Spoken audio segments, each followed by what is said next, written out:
ఈ మధ్య కాలంలో సైబర్ క్రిమినల్స్ పెట్టరేగిపోయారు. ఇప్పటిదాకా మనకు సంబంధించిన ఐడీలని టచ్ చేసి ఏదైనా లింకులు పంపించి ఆ లింకులు క్లిక్ చేస్తే అప్పుడు మన అకౌంట్లకు సంబంధించి హ్యాక్ చేసుకోవడం ఇది చేసేవాళ్ళు. ఇప్పుడు బ్యాంకింగ్ సిస్టమ్స్లో కూడా కొన్ని ప్రోటోకాల్స్ తీసుకొచ్చారు.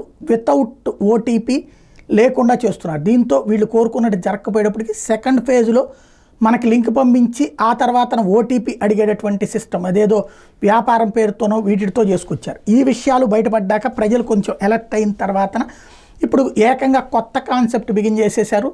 డైరెక్ట్గా మా అరెస్ట్ వారెంట్లోనే మీ పేరున లేకపోతే సో అండ్ సో ఉంది మిమ్మల్ని అది చేస్తాం ఇది చేస్తామంటూ సైబర్ నేరగాళ్ళు నేరుగా సమన్స్ పంపిస్తున్నామని చెప్పి ఏకంగా పోలీస్ యూనిఫాముల్లో విదేశాల తరపున కస్టమ్స్ అనినో ఇట్లాంటి పేరుతో నేరుగా ప్రజల నుండి డబ్బులు దోచేయడం బిగిన్ చేశారు. క్రమక్రమంగా ఏదైతే నిన్న తాజాగా పారిశ్రామికవేత్తని సుప్రీంకోర్టు చీఫ్ జస్టిస్ పేరుతోనే బురిడి కొట్టించినటువంటి నేపథ్యంలో కీలకమైనటువంటి మలుపులు తిరుగుతున్నాయి. అడుగులు కథ మారుతోంది.